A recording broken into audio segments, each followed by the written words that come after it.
दक्षिण का प्रवेश द्वार। क्या आप जानते हैं, चेन्नई, जिसे पहले मद्रास के नाम से जाना जाता था, सिर्फ तमिलनाडु की राजधानी नहीं है। ये दक्षिण भारत का सांस्कृतिक, आर्थिक और शैक्षणिक प्रवेश द्वार है। यह शहर बंगाल की खाड़ी के कोरोमंडल तट पर स्थित है और यह अपनी परंपरा, आधुनिकता और अथक गति के अद्भुत मिश्रण के लिए जाना जाता है। चेन्नई की मिट्टी में हजारों साल पुरानी तमिल सभ्यता की जड़ें हैं, लेकिन यह आज एक तेजी से बढ़ता हुआ महानगर है, जिसे अक्सर भारत का डेट्रॉइट भी कहा जाता है, जो ऑटोमोबाइल उद्योग में अपनी महत्वपूर्ण भूमिका निभाता है। चेन्नई का इतिहास बहुत समृद्ध है, जो पल्लव, चोल और विजयनगर साम्राज्यों से जुड़ा हुआ है, लेकिन इसका आधुनिक स्वरूप 17वीं शताब्दी में आकार लेना शुरू हुआ। ब्रिटिश आगमन। 1639 में ब्रिटिश ईस्ट इंडिया कंपनी ने इस क्षेत्र में एक व्यापारिक चौकी स्थापित की और फोर्ट सेंट जॉर्ज का निर्माण किया, जो आज भारत में सबसे पुराने जीवित ब्रिटिश किलों में से एक है। इस किले ने मद्रास शहर के विकास की नींव रखी। औपनिवेशिक केंद्र। मद्रास, चेन्नई ब्रिटिश शासन के दौरान बॉम्बे और कलकत्ता के साथ 3 प्रमुख प्रेसिडेंसी शहरों में से एक बना। यह दक्षिण भारत में ब्रिटिश शक्ति का केंद्र था। नाम परिवर्तन और विकास। स्वतंत्रता के बाद भी ये शहर शिक्षा और व्यापार का केंद्र बना रहा। 1996 में शहर का नाम आधिकारिक तौर पर बदलकर स्थानीय जड़ों को दर्शाते हुए चेन्नई कर दिया गया। वास्तुकला।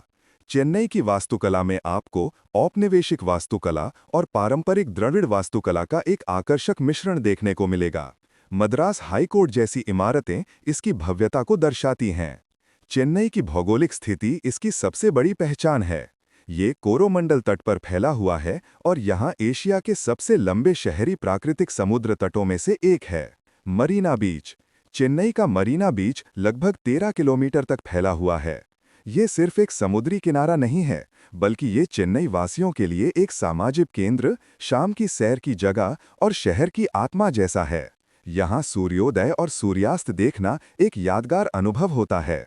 चेन्नई अपनी गहरी जड़ें जमा चुकी तमिल संस्कृति, शास्त्रीय कलाओं और व्यंजनों के लिए विश्व प्रसिद्ध है। भरतनाट्यम और संगीत। ये शहर कर्नाटक संगीत और शास्त्रीय नृत्य शैली भरतनाट्यम का एक प्रमुख केंद्र है। दिसंबर में यहाँ वार्षिक म्यूजिक सीजन संगीत समारोह आयोजित होता है, जहाँ हजारों कलाकार और संगीत प्रेमी हिस्सा लेते हैं। भाषा और साहित्य। तमिल भाषा, जो दुनिया की सबसे पुरानी भाषाओं में से एक है, यहाँ की सांस्कृतिक पहचान का मूल आधार है। खान पान। चेन्नई का पारंपरिक व्यंजन, जो शाकाहारी और मांसाहारी दोनों तरह का होता है, अपने विशिष्ट स्वाद के लिए जाना जाता है। इडली, डोसा, वड़ा और सांभर रसम यहाँ के मुख्य आहार हैं। केले के पत्ते पर भोजन परोसना और हाथ से खानों खाने की परंपरा यहाँ की संस्कृति का अभिन्न अंग है। धार्मिक आस्था।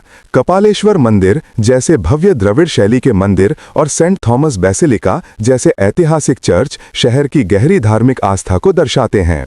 चेन्नई एक ऐसा शहर है जो अपनी परंपराओं को मजबूती से थामे हुए है, लेकिन साथ ही आधुनिकता को भी खुले दिल से अपनाता है। यहाँ की गर्मजोशी, लोगों की सादगी और उनकी भाषा और कला के प्रति अटूट प्रेम इसे एक विशेष स्थान देता है। ये शहर भारत के ग्लोबल साउथ का नेतृत्व करता है और अपनी शांत लेकिन दृढ़ गति से आगे बढ़ रहा है। चेन्नई की इस सांस्कृतिक और औद्योगिक यात्रा को अनुभव करना अपने आप में एक अद्भुत अनुभव है। और हाँ, ऐसे ही और दिलचस्प जगहों और कहानियों के बारे में जानने के लिए सब्सक्राइब करना न भूलें।